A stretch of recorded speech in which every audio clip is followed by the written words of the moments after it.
আজ আমাদের যে বন্য প্রাণীরা রয়েছে, যেমন ধরুন হনুমান, বাদর আর বিভিন্ন ধরনের বন্য প্রাণী যারা রয়েছে, তারা আজকাল একটা ভীষণ বড় খাদ্য সংকটের মধ্যে দিয়ে তারা জীবনযাপন করছে। যার ফলে দেখা যায় কি, আমাদের প্রতিবেশী যে ফরেস্টগুলো রয়েছে পার্শ্ববর্তী এরিয়ায়, সেখান থেকে প্রচুর পরিমাণে বন্য প্রাণী যেমন বাদর, হনুমান, এরা আমাদের জনবহুল এলাকায় চলে আসে।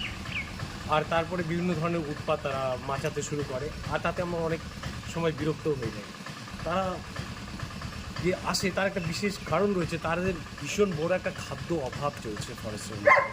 তারা সেই পরিমাণে পর্যাপ্ত খাবার না পাওয়াতে তারা কিন্তু জনবহুল এরিয়ায় চলে আসে। তাই হ্যালো বন্ধুরা, আমি মনোজ রায়। আমি একটা ছোট্ট প্রচেষ্টায় রয়েছি যে আমি জানি এটা পর্যাপ্ত কিছুই না, আর আমি এটা কতটুকু সফল হবো তাও জানি না। তো একটা ছোট্ট ক্ষুদ্র প্রচেষ্টা আমি তুলে নিয়েছি, যে আমরা আজকাল গরমের দিনে যে আম, জাম, লিচি এসব খেয়ে থাকি, তার যে বীজগুলো হয়, আমি একটা পরিকল্পনা নিয়েছি। সেই বীজগুলোকে গিয়ে আমি ফরেস্টে বিভিন্ন এলাকায় সে বপন করবো বা ছিটি দিয়ে আসবো, বর্ষাকালে নিজে নিজে দেখে যাবো। তাতে হয়তো ভবিষ্যতে এই বন্য প্রাণীগুলো, তার মধ্যে যে গাছ বা ফলার ফলে যে আম ফলবে, তাতে তাদের কিছুটা হলেও সেটা তারা মেটাতে পারবে।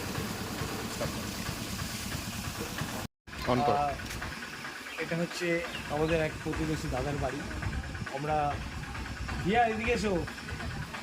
তো আমরা পাড়ার প্রত্যেকটা বাড়িতে গিয়ে বলে রেখেছি যে আপনারা যে আম, জাম, লিচি, কাঁঠাল খাবেন, সেই ফলের বীজগুলো আপনারা সংরক্ষণ করে রেখে দেবেন।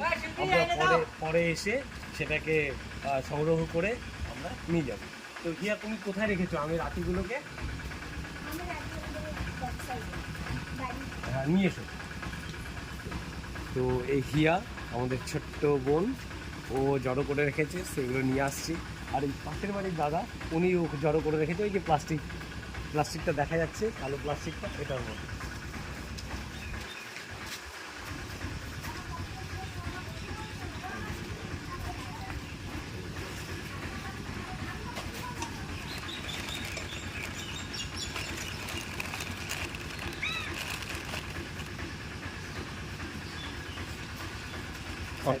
অন করাই আছে।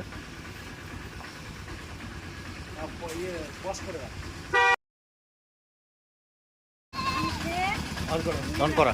এই যে আমাদের বৌদি, ইনিও জড়ো করে রেখেছিলেন। এই আমরা সব জড়ো করে মিষ্টিগুলো সংগ্রহ করছি।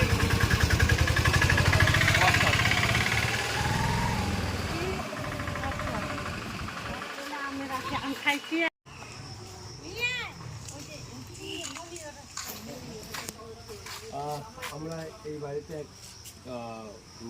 বোন আছে, আমরা তাকেও বলেছিলাম। তো উনি ফেলে দিয়ে যাচ্ছিলো আমের আটিগুলো, তো আমি বলার পরে উনি এখানে রেখে দিয়েছি। আমরা এগুলোকে কালেক্ট করবো।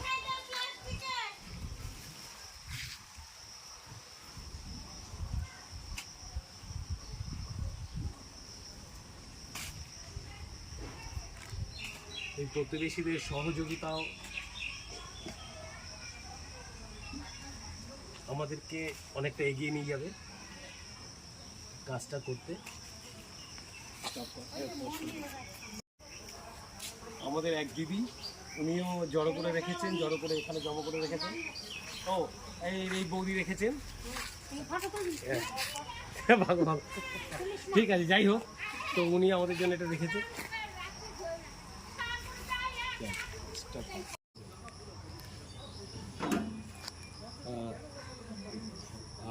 এ আমাদের এক দিদি, তো ওনার সঙ্গে কথা হয়েছিল। তো উনিও কিছু আমের আটি জড়ো করে রেখেছেন, সেগুলো আমরা সংগ্রহ করতে এসেছি। কিছু কাঁঠালের বীজ আছে, এটা আমার সুভাষ কাকার বাড়ি, সেই কাকিমা রেখেছিলেন। তো আমরা এই কাঁঠালের বীজটা কালেকশন করলাম। তোমারটা কই? নমস্কার বন্ধুরা, ইনি হচ্ছে আমাদের ইউজিসি ফরেস্টের বীরবাবু সাহেব। ওনার অনুমতিতেই আমরা এখানে আসতে পেরেছি। আর আমরা যে পরিকল্পনাটা নিয়েছি, আমরা এই ইউজিসি ফরেস্টের মধ্যে সেই আম, কাঁঠালের বীজগুলোর বপন করব স্যার। আর আমার সঙ্গে রয়েছে আমার দুই সহকর্মী, বিরাজ ঘোষ আর হচ্ছে বিকি সরকার। আমরা এই তিনজন মিলে এখানে কিছু যে বীজগুলো এনেছি সেগুলোকে আমরা এখন বপন করব। কোনো উপায় নেই বন্ধুরা, আমরা এইভাবেই যতটা চেষ্টা করছি এখন। কারণ কি এখানে 1000-এর মতো আমের আটি আর মোটামুটি 600-700 আপনার কাঁঠালের বীজ রয়েছে। এগুলো যদি আমরা গর্ত করে এগুলো বীজগুলো লাগাতে যাই তাহলে যথেষ্ট সময় লেগে যাবে। তো আমরা এটা বর্ষাকাল রয়েছে, আমার মনে হয় না বেশি পরিশ্রম করতে হবে। আমরা এইভাবেই যদি আমরা আটিগুলো ছুঁড়ে মারি চারদিকে তাহলে সেটা গজিয়ে যাবে। ওটা মনে মেন রাস্তাটা বলছি। হ্যাঁ, ওইটাই নেন রাস্তা। এখানেও কিছু ছড়িয়ে দিই। বিরাজকে থাক। আমার হাতে কাঁঠালের বীজগুলো রয়েছে, এগুলো ছড়িয়ে দিচ্ছি আমি। আশা করি হয়ে যাবে, অসুবিধা হবে না। মাটি ভেজা আছে, বর্ষাকাল।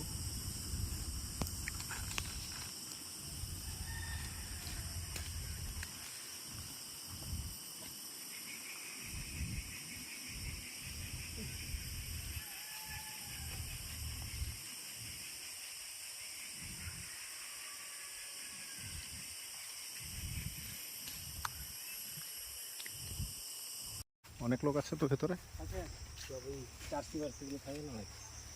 তো বন্ধুরা, আমরা চলে এসেছি বীজ ফেলতে ফেলতে ইউজিসি ফরেস্টের একটু ঘন জঙ্গলের মধ্যেই চলে এসেছি। একটু ভয় ভয় লাগে, বিভিন্ন ধরনের সাপ, বিভিন্ন ধরনের জোক পোকামাকড়ের একটু ভয় আছে, হাতি আছে, এলিফ্যান্টেরও ভয় আছে। এলিফ্যান্টটা একটু ভেতরে আরও একটু ভেতর দিকে আছে। আমরা চেষ্টা করছি যতদূর যা সম্ভব সেফ থেকে, আমরা সেভাবেই কাজটা করতে চলেছি।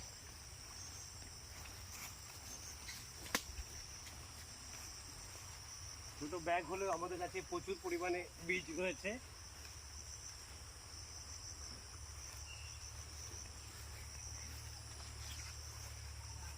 বর্ষাকাল আশা করি অনায়াসে গাছগুলো গজাতে পারবে বীজগুলো থেকে।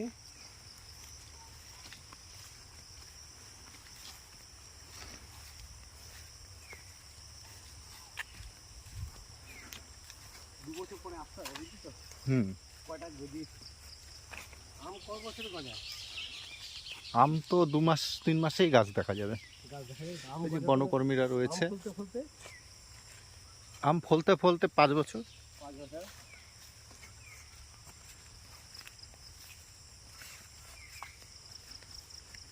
কি কাকা, ভালো আছেন? ক্যামেরা অন আছে? অন করা আছে। আমরা চলে এসেছি, এই কিছু মানুষজন দেখা যাচ্ছে যারা কিছু জ্বালানি সংগ্রহ করার জন্য বাগানে এসছে। এই যে আমাদের বিকি ভাই কাঁঠাল বীজ। হাতি কত দূরে থাকে? হ্যাঁ, অনেক দূরে আছে। এদিকে নেই তো? বাঘ চিতা টিতা নেই তো? আমরা আমের আঠি ফেলছি, আম গাছ গজাবে তো হনুমান বাদরগুলো খাবে, তোমরাও খেতে পাবে। বর্ষাকাল,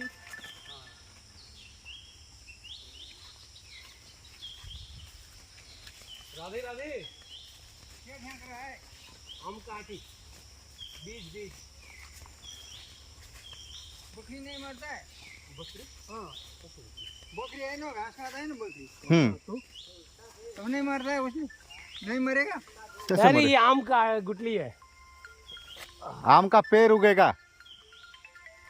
समझिए। हाँ। तो बंदर वगैरह खाने नहीं मिलता है ना, बंदर ये हाँ, लोग बंदर बंदर का। हाँ, उन लोग का आम का गुटली पेड़ होगा तो आम फलेगा तो बंदर ये लोग खाएंगे। हाँ, वो बकरी तो नहीं मरेगा। नहीं नहीं नहीं, हाँ, डर लग गया ना उसी लिए। ফরেস্টের ভেতরে আছে। अच्छा, ठीक ठीक ठीक। এই আমের চারা লাগাতো। এই বকরিতে তো আমের চারাই খেয়ে নেবে। দেরি হবে, একটু দেরি হবে।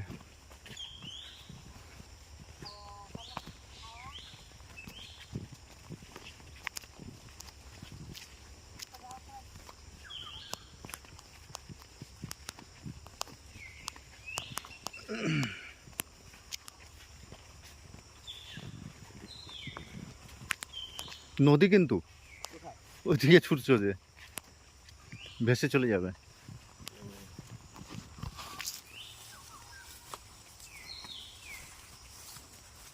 বিকি, এই যে মাটি দেখা যাচ্ছে না, ওগুলোর মধ্যে দিলে মাটি দেখা যাচ্ছে তো ওগুলো ছাগলে খেয়ে নেবে। যেগুলো ছাগল যেতে পারবে না জঙ্গল পুরো ওখানে যেতে হবে। আরো গাড়িতে আছে না আরো মাল? প্রচুর আছে আমের। এখনো পর্যন্ত অর্ধেকটাও শেষ হয়নি আমাদের। তাই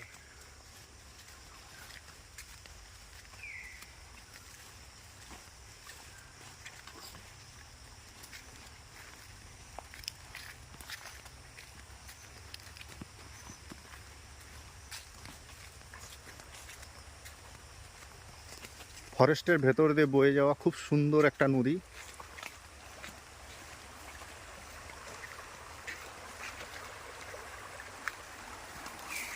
হেরে গেলাম রে।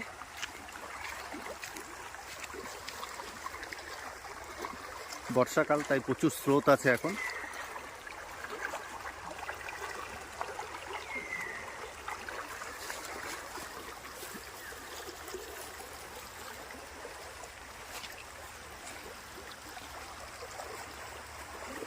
এটা তো মানে ছাগল টাগল যায় না ওদের, মানে একটু বেশি করে দেয়। বাহ, দিকে অনেক দূর যাচ্ছে।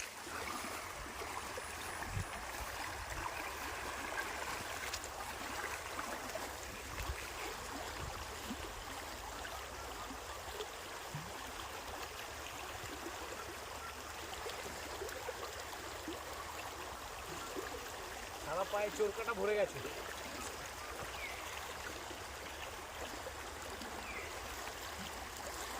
সকালে মনে হয় এগুলোর ওপর দিয়ে জল গেছে।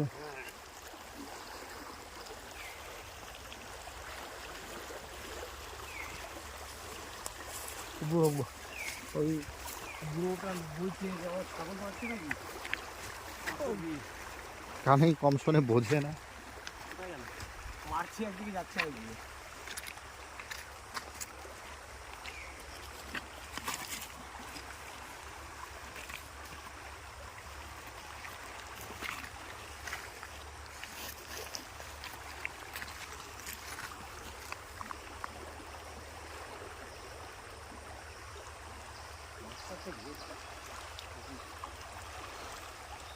অ্যানাকোন্ডা তুমি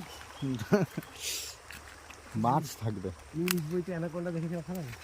আরে শালা জোর ধরছে রে, হ্যাঁ জোর ধরছে জোর।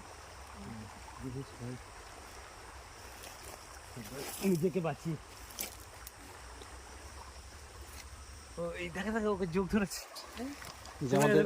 এই যে আমাদের বিকি ভাইকে চারা লাগাতে লাগাতে ওর পায়ে যোগ ধরে নিয়েছে। এই যে যোগটা বিকি আবার হাত দিয়ে ধরছে সেটাকে। তুই কি খতম?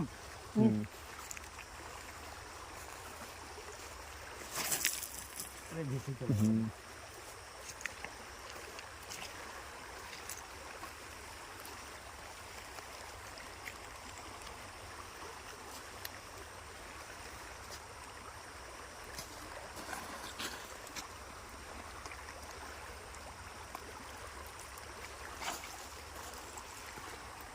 जो बोले सोनिहाल सत श्री अकाल वाहेगुरु दा खालसा वाहेगुरु दा फतेह।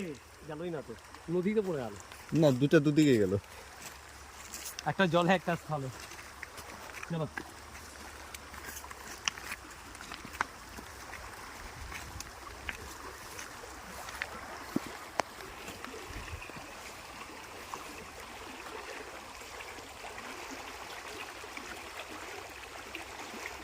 let's go, stop the video। और আমরা এসে গেছি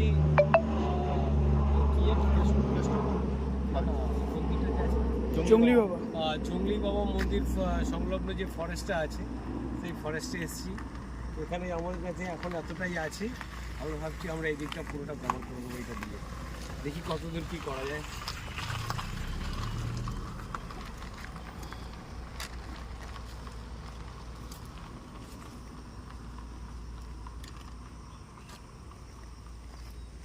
জল জল আছে। আমরা পরে আবার হয়তো 1 বছর পরে এসে আবার চেক করব কেমন হলো গাছ, কিনা 2-1টা গাছও গজিয়েছে কিনা তার মধ্যে। আমরা বুঝতে পারবো। এখন হয়তো বর্ষাকাল, তাই জঙ্গলটা একটু ঘন, একটু রিস্ক লাগছে কি গাছটা বীজটা মাটির মধ্যে গিয়ে পৌঁছচ্ছে কিনা, অনেক সময় ঝোপের মধ্যেই আটকে থাকে হাওয়াতে। তো আশা করি এই সাইডটা একটু কম আছে, হোপফুলি এগুলো হয়ে যাওয়ার কথা। আর তারপরে বর্ষার দিন এটা একটা অ্যাডভান্টেজ রয়েছে কি আমরা এতে একটু ভালো ফল পাবো আর কি। ঠিক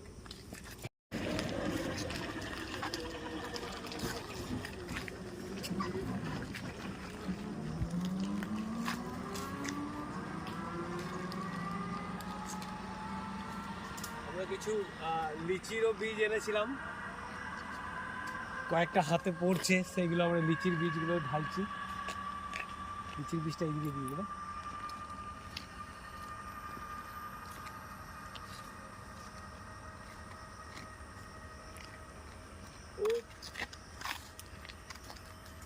ওদিকে দিয়ে লাভ হবে, পুরোটা নদী বয়ে যায় তো, বুঝে যাবে।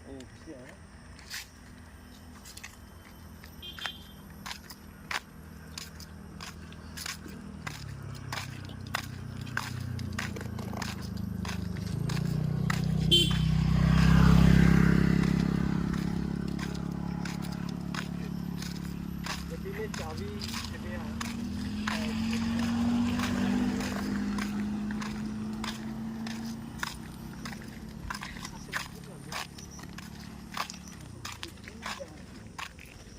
গাড়ির চাবিটা রয়েছে বাইকে।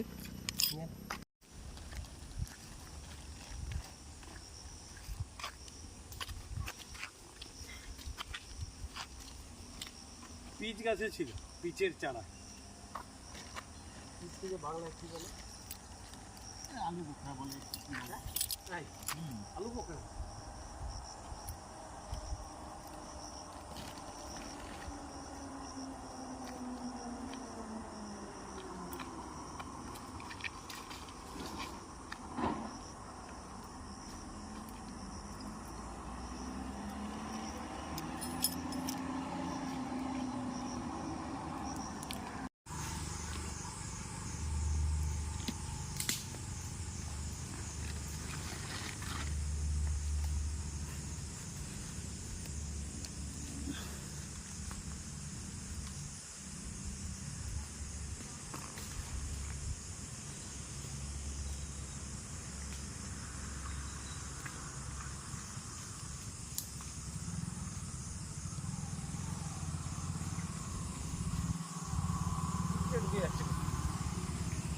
মোটামুটি এই এরিয়াটা হলো।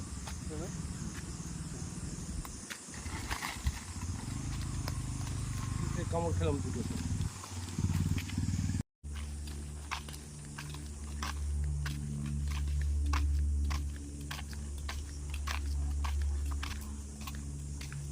হাজারের বেশি, চলেই তো যাচ্ছি।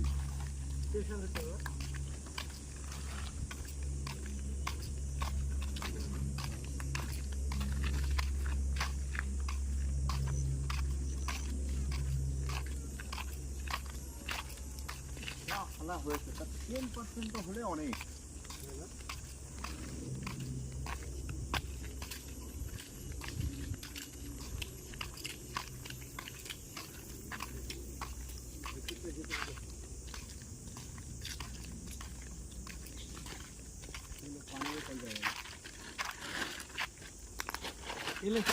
थैली फट गया।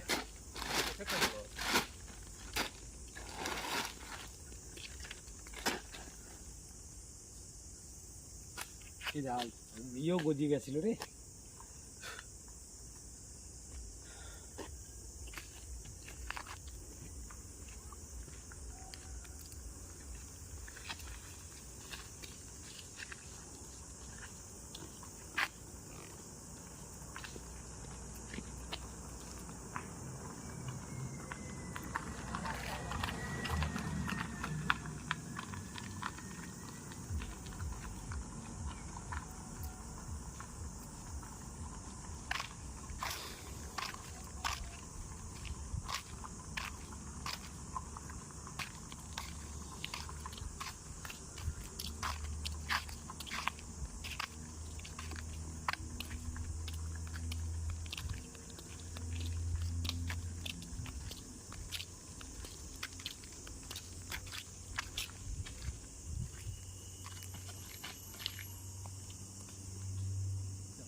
বন্ধুরা, আমাদের যে বীজ আজকে যে বপনের একটা নিয়েছিলাম, পরিকল্পনা নিয়েছিলাম, উদ্যোগটা আমাদের আজকে এখানে সম্পন্ন হলো। মোটামুটি আমরা 1000-এরও বেশি আমের যে বীজ, আটি আর লিচি, আর মোটামুটি 1000-এর মতন কাঁঠালের বীজ, এগুলো পিচ, লিচি, এইগুলো সব জায়গায় আমরা মোটামুটি করেছি, ছড়িয়ে দিয়েছি। এখন ঈশ্বর জানে এর মধ্যে আমরা কতটা মানে গাছ গজাবে, আর আমরা যে উদ্দেশ্যে এটাকে ছড়িয়েছি সেটা আমরা কতটা সাকসেস হব। তো আমাদের এই ক্ষুদ্র প্রচেষ্টা যাতে বন্য প্রাণীগুলো কিছুটা হলে ওদের মানে ভোজনের জন্য কিছু ফল যেন ওরা পেতে পারে, তাই তো আমাদের এই উদ্যোগটা বা আমাদের এই পরিকল্পনাটা যদি আপনাদের ভালো লাগে, প্লিজ আপনারা এটাকে লাইক করবেন। আর আপনাদের যদি কোনো সাজেশন থেকে থাকে তো আমাদের কমেন্ট করে অবশ্যই জানাবেন। ধন্যবাদ।